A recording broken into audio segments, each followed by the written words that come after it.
주님 안에 모든 두려움 사라져.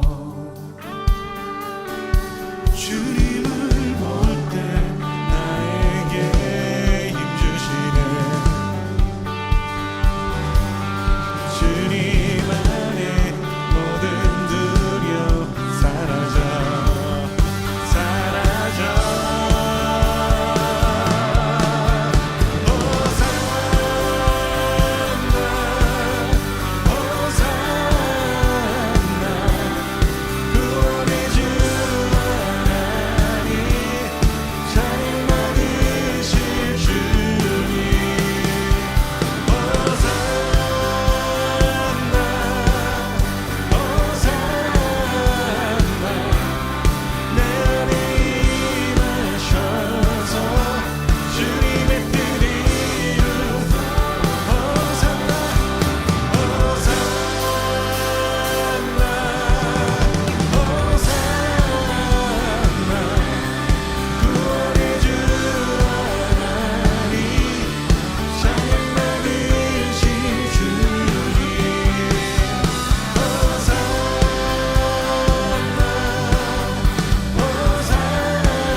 이르되 찬송하리로다.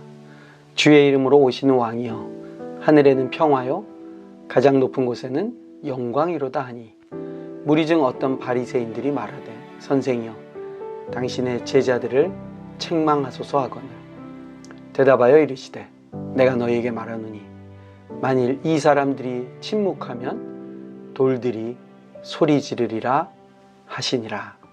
아멘.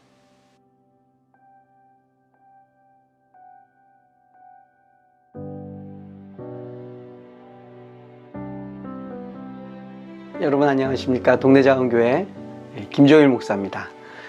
오늘은 누가복음 19장 38절부터 40절, 특별히 우리가 종려주일을 맞이할 때마다 함께 읽는 본문이 되겠습니다. 특별히 오늘 사순절 기간 중에 오늘은 이제 고난주간이 시작되는 그 주일을 우리가 종려주일이라는 이름으로 지키게 됩니다. 이 종려주일이라는 그 뜻의 의미가 어디에 있겠습니까?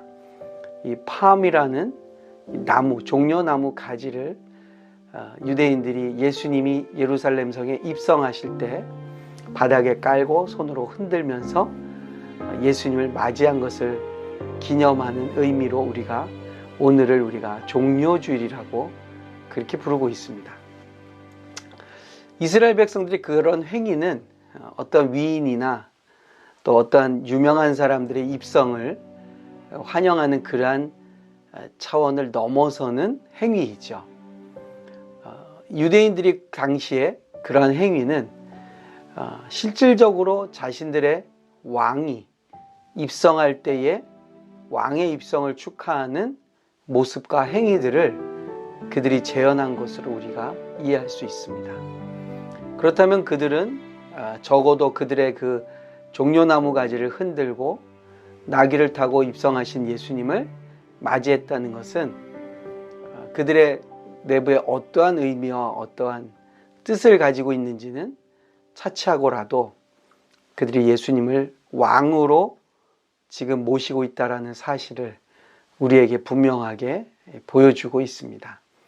그래서 저는 오늘 함께 이 누가복음 19장 38절에서 40절의 말씀을 통해서 왕으로 오시는 예수님, 왕으로 다스리시는 예수님에 대해서 우리가 함께 좀 생각을 해보려고 합니다. 오늘 본문은 이렇게 시작이 됩니다. 이르되 찬송하리로다. 주의 이름으로 오시는 왕이여, 하늘에는 평화요 가장 높은 곳에는 영광이로다 하니.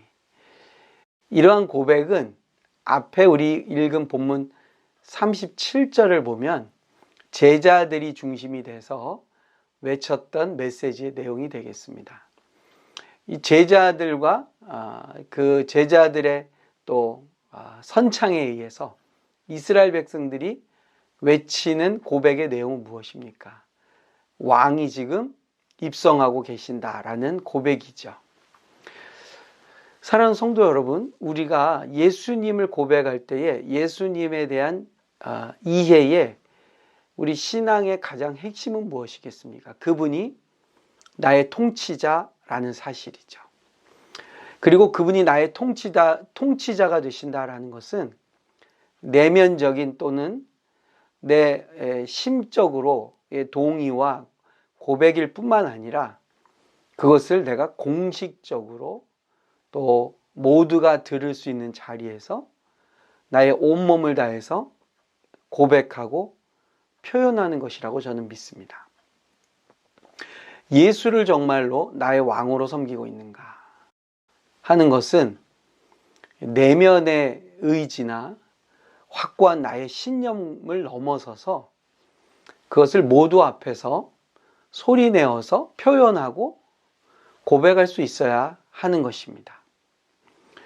많은 사람들이 예수가 우리의 왕이시라는 것을 내 개인의 삶이나 나의 내면의 정서적인 문제를 치유해 주신 분으로서 고백은 하고 있지만 그분의 통치와 다스림을 우리의 삶의 모든 영역에서 또 우리가 마주하고 있는 이 세상 속에서도 그러하다라고 외치는 자들이 그렇게 많지 않다는 것을 우리는 압니다. 우리가 주님을 나의 주로 고백한다는 것, 그것은 내 개인의 삶에서의 통치자일 뿐만 아니라 그분은 이 온 우주의 통치자라는 것을 고백해야 된다는 것이죠. 그런 면에서 오늘 말씀은 짧은 말씀이지만 또한 무리들의 언급 그리고 그들의 제동을 우리에게 보여주고 있습니다. 그것은 바로 바리새인들의 반응입니다. 39절에 나오는 말씀인데요. 선생이여 당신의 제자들을 책망하소서 그럽니다. 여러분, 같은 예수님을 제자들은 왕이라고 부르고요. 바리새인들은 무엇이라고 부릅니까? 선생님이라고 부릅니다. 예수를 선생이라고 고백하는 사람들 많습니다. 예수님을 훌륭한 인생의 스승이라고 여기는 사람도 많습니다. 그러나 그런 사람들은 예수님을 왕이라고 고백하는 것에 대해서는 동의를 하지 않습니다. 여러분, 정말로 예수님이 우리의 왕이시고 통치자이십니까? 그러면 우리는 공식적으로 또 공공의 장소에서 또 누군가가 나에게 그러한 것을 물을 때에 담대하게 그리고 흔들림 없이 고백할 수 있어야 됩니다. 이 세상의 많은 사람들은 예수님을 선생으로는 이해하고 받아들일 준비가 되어 있습니다. 그런데 선생으로 이해하고 고백하는 자들은 예수를 주님이라고까지 말씀할 수는 없습니다. 더군다나 예수님을 왕이라고 고백하는 것은 보통 결단이 있지 않고는 불가능합니다. 그러므로 예수님을 왕이라고 고백한다는 것은 바로 우리 안에 성령께서 그렇게 우리에게 확신을 주셨기 때문에 가능한 것이죠. 때로는 우리가 이 종료주일을 맞이할 때마다 바로 예수를 왕이라고 말했던 그 무리들 또 그 제자들이 실제로 예수님의 고난의 자리에서는 모두가 흩어지고 도망가는 연약한 자인 것을 우리가 보게 되면서 우리의 고백과 우리의 선언과 예수가 나의 왕이시라는 것이 진정성이 과연 있는가에 대한 물음과 또 반성을 또한 하게 됩니다. 저는 그런 반성이 의미 있고 필요한 모습이고 정말 진지한 다시 한번 나 스스로에게 물어야 될 질문이라고 생각이 됩니다. 그러나 그렇다고 해서 오늘 나의 고백과 나의 선포와 나의 외침을 중단하거나 머뭇거릴 이유는 또한 없습니다. 왜냐하면 우리는 주님을 온전하게 다할 수 없습니다. 우리의 고백과 또 우리가 주님을 아는 것, 이해하는 것, 우리가 믿는 그러한 것들이 예수님에 대해서 온전하거나 완전하다고 우리가 자신 있게 말할 수 없습니다. 그러나 우리가 경험한 그 예수님, 우리가 알고 있는 그 예수님, 내가 지금까지 이해하고 있는 그 예수님에 대해서 왕으로 고백하고 선언하는 것은 무척 중요합니다. 물론 우리가 그러한 고백에도 불구하고 또다시 주님을 외면하거나 또는 주님과 상관없는 삶을 살아갈 수 있는 가능성도 또한 있습니다. 그러나 그렇다고 해서 오늘 내가 고백하고 내가 외쳐야 될 예수의 왕 되심을 주저하거나 머뭇거려서는 안 되는 것이죠. 바리새인들은 그런 면에서 보면 철저하게 예수님을 스승으로, 선생으로는 이해하지만 또한 그러한 모습은 우리에게 무엇을 보여주고 있습니까? 예수를 왕으로 고백하는 자들을 향해서 책망하라고, 나무라라고 말하고 있다는 사실이죠. 이러한 그들의 바리새인들의 비판적 모습에 대해서 예수님은 아주 단호하게 말씀하십니다. 40절에 나오는 말씀이죠. 대답하여 이르시되 내가 너희에게 말하노니 만일 이 사람들이 침묵하면 돌들이 소리 지르리라 하시니라. 사랑하는 성도 여러분, 우리가 어떠한 상황이나 어떠한 환경에서도 주님은 우리의 왕이시라고 외치고 선포하고 고백해야 될 줄로 믿습니다. 바리새인들이 왜 제자들을 나무라라고 말합니까?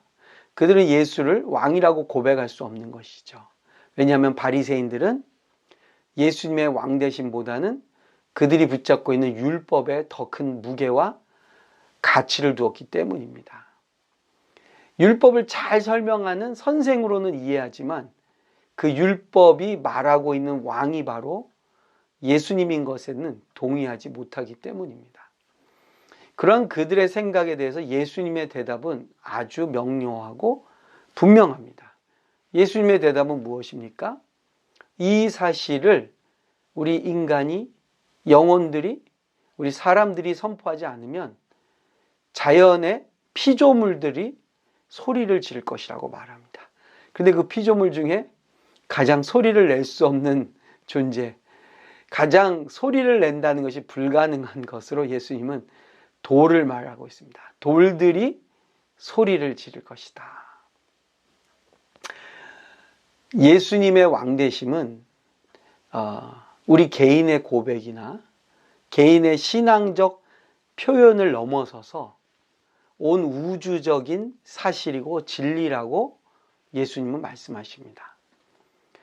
예수의 왕되심은요, 우리가 외치면 그렇게 되고 외치지 않으면 그렇게 안 되는 것이 아니라 우리의 고백이나 우리의 선언과 상관없이 너무나 자명하고 분명한 진리라고 예수님께서 스스로 말씀하고 계시는 것입니다.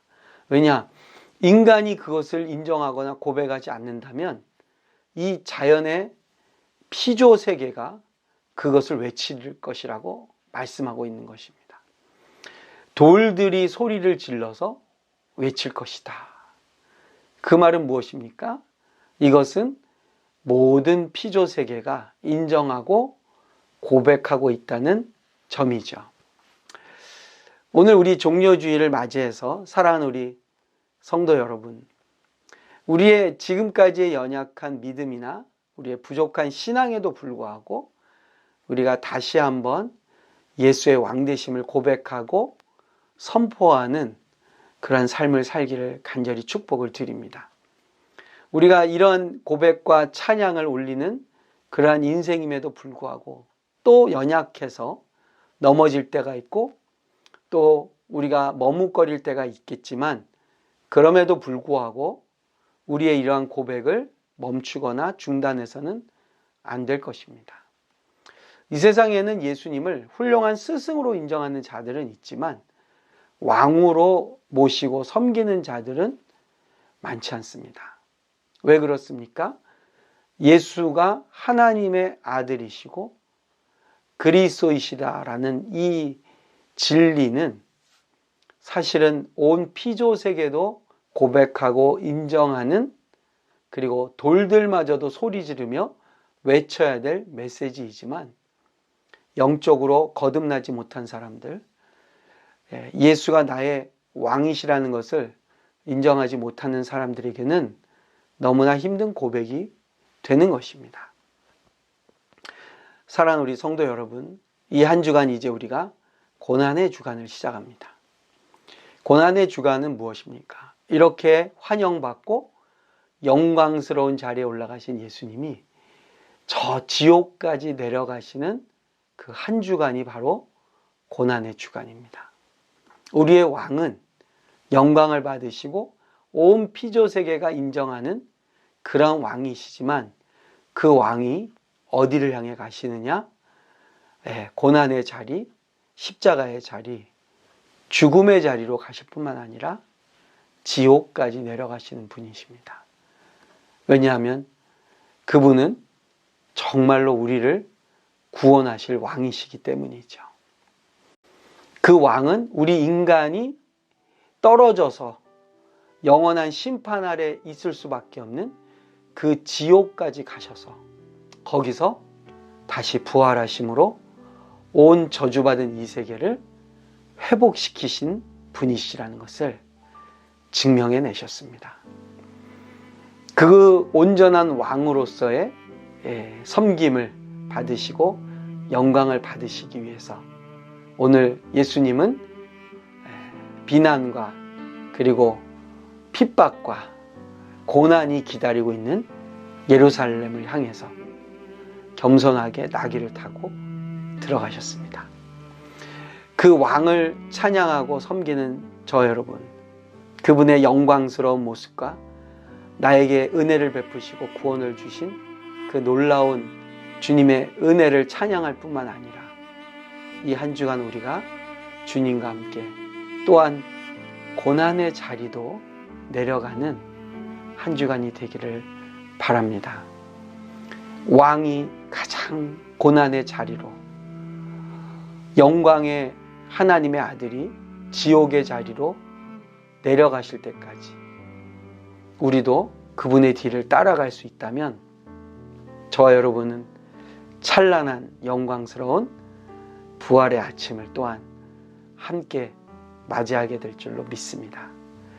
모쪼록 이 종려주일과 더불어 시작되는 한 주간의 고난주간도 주의 은혜 안에서 함께 믿음으로 지내시기를 주님의 이름으로 축복드립니다. 감사합니다. 김정일 목사였습니다.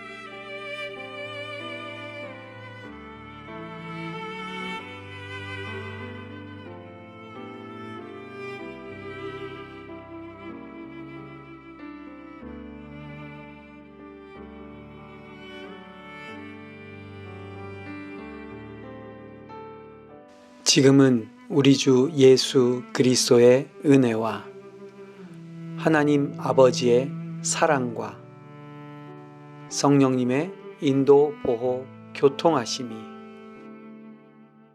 형제들에게, 자매들에게 온 세상 위에 함께 계실지어다. 아멘.